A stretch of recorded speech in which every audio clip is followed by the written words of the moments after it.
Hey nerds, we are going to do our review and breakdown of House of the Dragon Season 2, Episode 6, starting now. Welcome to the Nerd Social. I am Colin. I'm David. I'm Paula.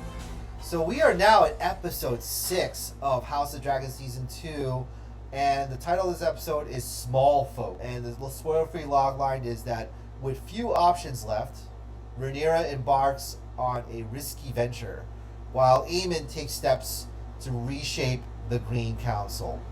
David, what are your thoughts on this latest episode of House of the Dragon? This is a very good episode. It doesn't drag on the story or drag on any of the characters. It gets straight to the point. It basically gives a lot of hints of what's going to happen next for these characters. Mm-hmm. And there were some surprises that we did not expect as well. But I really enjoyed this. Okay. Paula, what are your thoughts?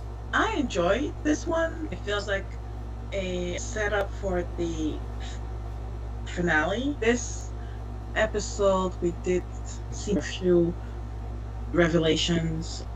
I feel like we may also see a few characters just like turning. Mm-hmm. So it's definitely a good one. So, I actually enjoyed it a lot because I thought last week was meh, average, and this week, this is a good lesson that when you go through storytelling and when you go through an experience where the writing's exceptional and just the exquisiteness of all of the different character studies and all of the different storylines that are happening and juggling it in a way where it's not boring, not dragging on. Because this was a long episode. And so I just believe that there is a way to do it. But it takes a lot of talent and getting things where people know what's going on in terms of the consistency of the story so that you can get a coherent story and you can get something that's very compelling and very dramatic. Even though I would argue that there was not much that happened in this episode. There was a lot of setup, but it was done in such a way that I really appreciated it, and it was like sophisticated art. It's like something that you want to admire, you want to enjoy. Having said all that, David, what was your rating for this episode? I gave it an 8. Okay. I won't say it's the best, but it's a very good episode compared to last week. We're getting to a lot of setups towards the season finale. Mm-hmm. And also, we get to see some characters figuring out what their next step are. Mm-hmm. Okay. Paula, what was your rating? I would give it a 9, mostly because I feel like this one was really about the characters, and most of the characters had some type of turning point. It was just one of those episodes where you really had to pay attention to the details. Yes, absolutely. I agree with that. For that, I would give it a 9 as well. I think that this really speaks to a lot of good writing and sophistication of the characters. And also, it's rewatchable in terms of looking at all the chess pieces moving and setting up those chess pieces and what are the predictions. We're going to get to this because there's at least a number of slides where I would love to hear what both of you want to say about what predictions do you have, not just for the last 2 episodes, but also for season 3. So that'll be a very interesting conversation that we'll have. It's not just so much about the plot, which was very good, but the predictions, which I think would be very appealing for this breakdown. Any other thoughts before we get into spoiler territory? Let's dive in. Okay. If you like what we have to say about House of Dragon and other content like this, please like, share, subscribe for more of this. Really appreciate your support. And we are very much growing our channels. All right, spoilers ahead. Okay, we start off with the House Lannister. And so I found it very interesting where they started off with the Lannisters marching toward Harrenhal and then demanding that Aemon and Vhagar be their protection. And it was a very good reaction where Aemon was like, "What are you talking about? I am the King Regent, and you're going to disrespect me like that?" And he basically just shoved it back to Tyrion Lannister and said, "No, that's not how it works." Aemon is trying to put everyone in its place, much more so than Aegon here. And it's like the test to see how the new King Regent will react to the little people. And we will talk more about how he reacts to the other little people later on, because the title of this episode is Smallfolk, so we'll get to that. Then we get to a very interesting scene where this Laris was talking about how maybe I should become the hand because you haven't chosen one. And Aemon just said, yeah, you can just shove that up your butt because you're not going to be hand. I need you to bring Otto Hightower here. I think it happened later on, but this scene was actually important because he asked for Alicent to stay. And he is saying, I don't really need you on this council. You can just go out and do your domestic duties. Don't worry about me. This is war. And it's really a turn for the worse in Alicent's point of view, where she thought that she had power, but then it's slowly getting diminished bit by bit. So I would like to hear either one of your thoughts about Alicent's diminished role. Yeah, every time that happens, I can't help but go back to that one scene before Aegon took his dragon and flew out. He ran to her, really just looking for love, Yep. right? And she showed him everything but love. Yep. And that's what really got him upset for him to go and ride his dragon and get burned. So I always think back to that moment where I'm just like, all that you needed to do was be a mother to your son. You just wanted love. And this is the consequences of your lack of really loving your children. But here she is trying to show love, but it's not reciprocated at all because Too late. because Aemon's, I don't really give a crap right now. I'm the King Regent. And just like what we talked about last week, where she was just shocked that she's losing power. And she's, that's not supposed to happen to me. And it's, yeah, it did. And you should have listened to Rhaenyra when she warned you about it way, way back in, I think that was episode 3. Yeah, I think this is what you said, Paula, consequences of her actions. And then we get to see Sir Stefan. So this harkened back to the previous episode where Rhaenyra and Jace was cooking up this idea of, hey, maybe we should try out people that have a little bit of Targaryen blood to ride our dragons. And so, yeah, he didn't end up being very good here. And you can see that he pretty much got burnt to a crisp. And it's very funny is that he did jinx it because he was like, oh. I'd done it. Yeah. Go ahead, David. Yeah, because Stefan, when he first met the council and then met with Rhaenyra, he was surprised that he's somehow related to the Targaryens, which is related to Rhaenyra because his grandmother's grandmother is Targaryen. And so it's very thin. And then Rhaenyra sees another loyal soldier who's willing to fight for her. And then when he did the greeting, Right. Seasmoke was hesitant at first, and then he tried to see how it was like when he offered him to sit on his back. But when he said the words, "I done it," Yeah.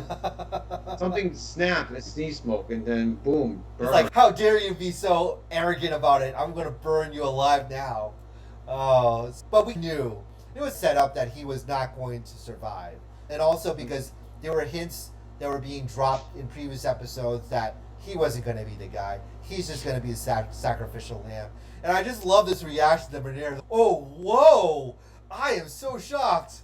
What happened here? And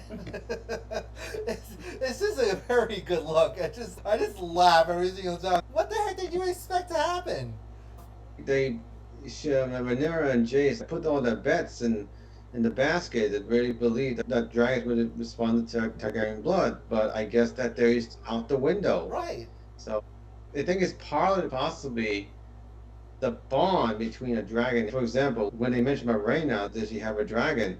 And so Corlys says she tried, but nothing connects with her. Right. So it has to be more than just having Targaryen blood. I think it's something to do with maybe the spirit of a dragon. Yeah, but remember Viserys also said that writers don't choose their dragons. Dragons are the ones who do the choosing. Yeah. Mm-hmm. So that's really the first time that was shown. Yeah. One more thing about this slide is that's brilliant face acting right there. Speaking of Viserys, Daemon with his weird dreams, but now he had a much more normal dream, thinking about his brother. He's almost like apologetic and also sad that he wasn't there for his brother. And also there was another dream sequence where Viserys was crying on Daemon's shoulders, and that was when his wife died. But is this a turn for Daemon that he is getting more normal dreams and that he's also maybe feeling some type of love and apologetic actions toward his brother? We do know he loves his brother, same as Viserys. There is a tight love between the two of them. But I think it is a turn because the dream is basically showing him what his actions brought him to someone that is very dear to him. I think this dream is foreshadowing of what his life would be if he keeps following the route he's in right now. And I think it's probably giving him some sort of epiphany. We don't know exactly what his next moves would be because part of it is he wants to be king. Right. And the other thing is, how can he be a king? And there was a scene near the end of this where the crown was rolling. So I don't know what the symbolism of that just yet. Maybe that's like a foreshadowing of something else that will happen later on. Make a mental note as to what that means. More symbolism with Aemon putting the ball on Aegon. Paula, you and I discussed this a little earlier before our recording, where he is threatening him, stay away, because he seems very menacing here. And he's, do you remember anything? He's like, no, I don't remember anything. Like he's scared straight almost. Paula, do you think that it's a threat, or do you think that's brotherly love? Oh no, this is a threat. And this is Aemon we're talking about. And everyone in the realm knows Aemon. He's the mini Daemon. Yes. And I'm quite happy that Aegon caught that and just said, I don't remember anything. Yep, I don't remember anything. He was straight about that. He probably does remember Vhagar basically blowing fire at him. He does. Yeah. Yeah. He looks scared. So he definitely knows what his younger brother is up to. Mm-hmm. But also Larys playing both sides. Yeah, I actually liked Larys talking to Aegon. As much as we dislike Larys and as much of a creep that he is, yep. I really liked him giving that advice to Aegon. I thought that was great, valid advice. Mm-hmm. If he wants to remain alive and remain king, he's going to have to keep his mind sound. Yes, absolutely. And we also see here more seeds being planted between Gwaine and Alicent, and Gwaine describing Daeron Targaryen, who we have not seen yet, and Gwaine describing to Alicent what he's like and how he's probably sheltered from all of the craziness and drama that's in King's Landing. And maybe Alicent realizes they did do the right thing by shipping him away, even though that's her son, and seeing how Aegon and Aemon are crazy in a lot of ways. So what do you think is going to happen with Daeron? Is he going to show up this season, or do you think that it's going to be saved for the next season?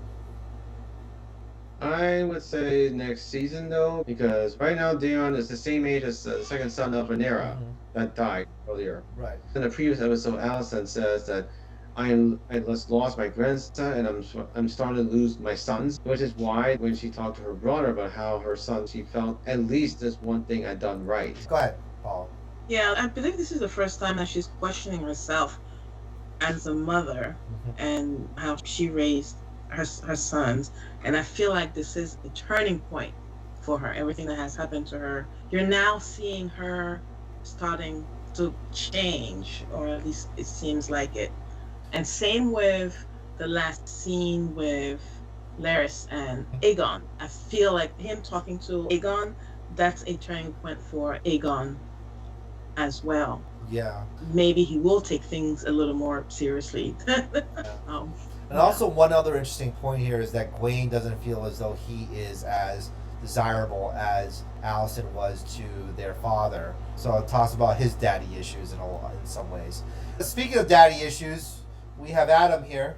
We don't know who his father is yet, but it seems as though he's going to be able to tame sea smoke here. And he's always been angling to his brother Alan to try to curry favor with Corliss, but it seems as though he's the one that's lusting for power here and wanting to have a bigger role, bigger ambitions, and maybe Sea Smoke is his way of getting to that bigger ambition. What do you think of Adam's turn here? Because we've seen him back in the first couple episodes where he's prodding his brother, hey, you saved the sea snake, you should deserve something, but now it seems as though he personally does deserve something. So what changes Sea Smoke? What's the difference? Is it just because of Targaryen blood that he's able to tame him at this point? Maybe Sea Smoke sees something in Adam that would let him to ride him or be near him or not attack him. Even Adam's like, what the heck is going on? Because I think he knows that anyone who has Targaryen blood has somehow the magic ability to ride dragons. I think it's just him being brave, a fighter, strong, because that's also one of the traits that dragon look for in their riders, and when they decide to bond with a rider. And we also see that Massaria has a larger role in this episode, much larger than the other episodes up to this point.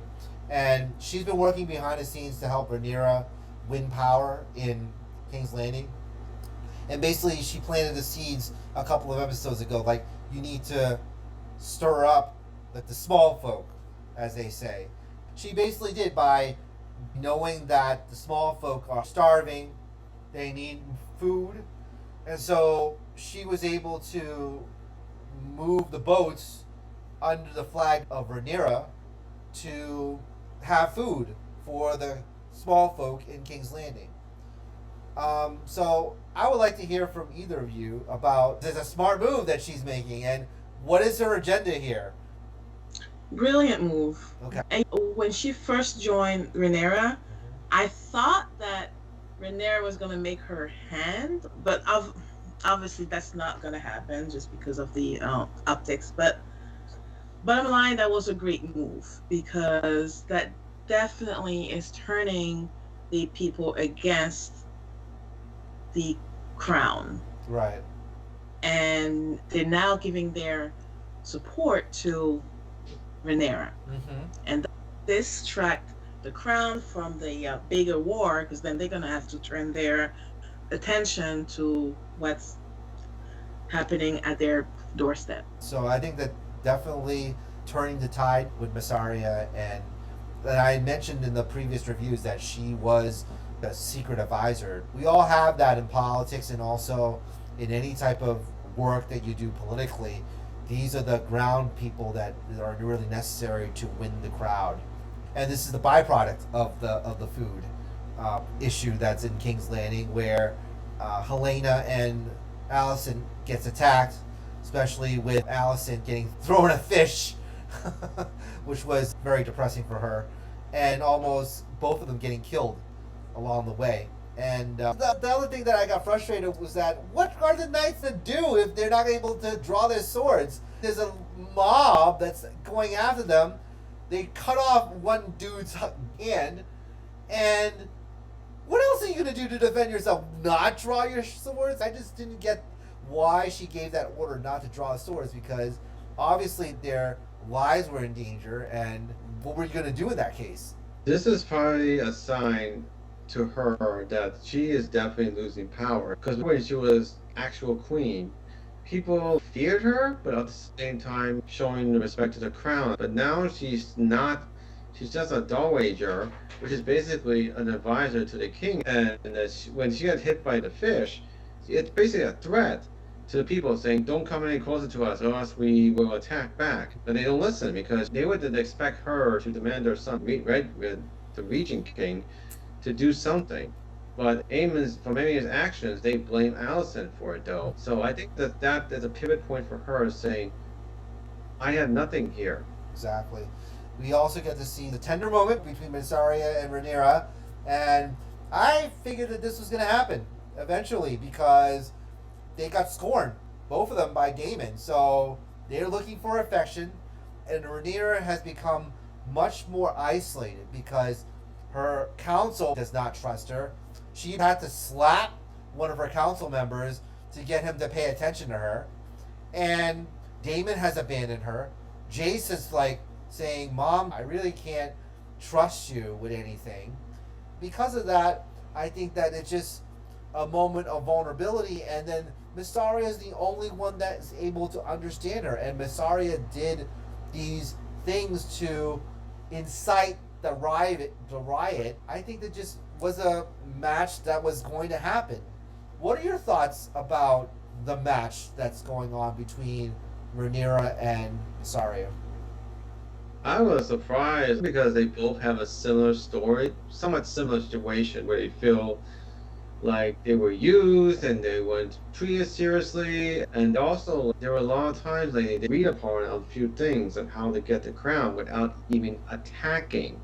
Because as Masara says, there's more than one way to win a war. And it worked. And it made Rhaenyra very happy that something good is happening right now. And that she feels thankful for Masara. Paula, do you want to say something? I'm just going to add that Masara essentially gave Rhaenyra her biggest victory so far. Something that no one on her council has been able to do. All men who were just talking about, let's go to war. Rhaenyra definitely feels grateful because this is also the first time that she feels like, okay, we can't do this. Like, she's not down. Yeah, and she's definitely not down because she just wrote Cyrax at the end of the episode and went off to see where Sea Smoke is. We saw a preview of the next episode, and there's going to be an encounter, which will be very interesting to see. But also Rhaenyra's confused, though, because after making out with Masara, one of the soldiers interrupted and say, "Sea Smoke found a rider." And Rhaenyra's, who? I bet you the first thing came to her mind is that who in Targaryen blood can ride on Sea Smoke? In the next episode, she says, "You are standing next to a dragon of the House Targaryen," and asks, "What do you want?" Really in her head saying, how did you able to tame Sea Smoke? So yeah, that's the big question. Okay, we're going to run through the next couple of screenshots, just give you some predictions on what will happen. What do you think is going to happen with Rhaenyra? Do you think that she is going to be able to finally take charge with the help of Massaria, or do you think she's still going to be spinning her wheels? I think she's going to take charge because now she feels very confident. And I think she's going to ride her dragon to battle. I'm really hoping. Okay. David? Yeah, I thought I picked that up too because I think she needs some motivation or has something to fight for. We all know she's fighting for claim to the throne, and yes, she's fighting to protect her sons and children, and yes, she's want to show everyone that she is the true person that can reunite all the Seven Kingdoms and stuff like that. And also at the same time, during the whole season, she has been feeling isolated because she's the queen. She's supposed to be the last line defense, but she wants to be out front and show her strength, which is we saw in the next preview episode, because she's standing next to Fermador and she's going to take charge. And now this scene here. Yeah, so my question for this scene is that who's going to be more important, Alan or Adam? I think that would be pointed in their own rights. I think it's Alan. Okay. Because Corlys does acknowledge that he is his son, but also acknowledges what he has done while he ignores Adam. Even though right now we found that Adam is somehow a dragon rider. Okay.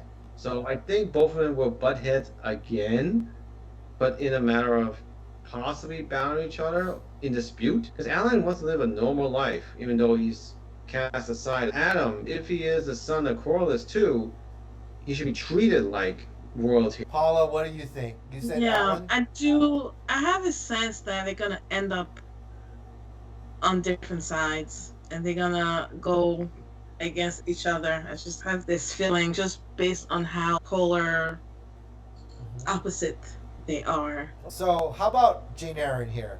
What's your prediction about her? Because we find out that she has a dragon here. She's been lying all this time, trying to gain power. So, what is up with her? Is she just trying to be greedy and get more dragons? But who's riding that dragon? I'm not. No one. Right That was now. my question. Whoever was the previous fighter must have left it there at that dragon, or some deal went on, along with the two baby dragons with Rhaenyra's last two kids. And this is my prediction that I think Rhaena finally found her dragon. We'll get to that. That's the last scene. But what do you think is going to happen with Jane Eyre? Because she was tasked to take care of Rhaena. And Rhaena's just, no, you're not really taking good care of me, and you lied to me. So, what's going to happen with this person? I think they're gonna duke it out, except that later on the scene, Rhaena finally get her spotlight. Yeah, which is this one right here. Yeah, it's the scene where he was walking with Rhaena's boys, the third one from the first lover, and when he saw dragon fire there, so she thinks that there's a dragon nearby near the veil, because no way that the two baby dragons that hatch can make that damage. Two other things here before we wrap up. We have Alice Rivers, who's been like the whisperer.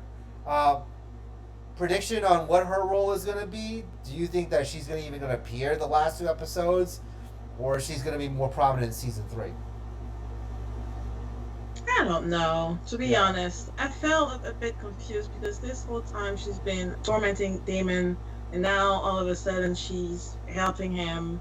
I'm just like, listen, woman, which side are you on here? Like, do you not like him? Do you like him? But I'm just eager for Demon to come back to the Demon that we all know. Yeah. It's been taking the entire season, though, for us to figure that out. Season. Yeah, he's just been going through his dreams and getting high. I don't know. Yeah, I'm not liking that at all because they really built him up the first season. Yes. And this is what we get on the second season? Come on. Good point. Lastly, we have Hugh Hammer, who he said in the earlier episodes that he was the half-brother of Viserys. My question to either of you, is he a dragon rider or not? I said yes. Otherwise, he would not have gotten so much spotlight. So he's going to play an important role. Mm-hmm. So I believe that he is a dragon rider. Okay. David, what do you think? I have a theory about him that's very similar to the original Game of Thrones. Something very similar, but I don't want to say it because I could be very wrong. Mm-hmm. But they're setting him up for a big role, that he could embrace his heritage as a Targaryen and also be a dragon rider. He could be Silverwing because he could be the last dragon that's left, because he does have silvery hair. He does. I think he gets a little bit of that. Yeah. Thinking of silver hair, silver wing. Yeah. Maybe we'll find out. Okay. Any other thoughts before we wrap up this review and breakdown? I think Alan has white hair. Okay. Maybe they were just focusing and zooming in on him shaving his head and focusing on that razor. I just kept wondering, who cares about him shaving his head? Why are they just focusing on that? Then I thought, oh, he probably has white hair. Okay. We'll see if that happens, though. I think that's a good one, but hopefully we shall see in the final 2 episodes. If not, definitely I would think that we're going to see it in season 3. So, that is our thoughts on House of the Dragon, Season 2, Episode 6. We would like to hear what you have to say about this episode and about House of the Dragon overall. Please comment down below. Share, subscribe for more content like this. And we will see you in the next one. All right. Take care, everybody.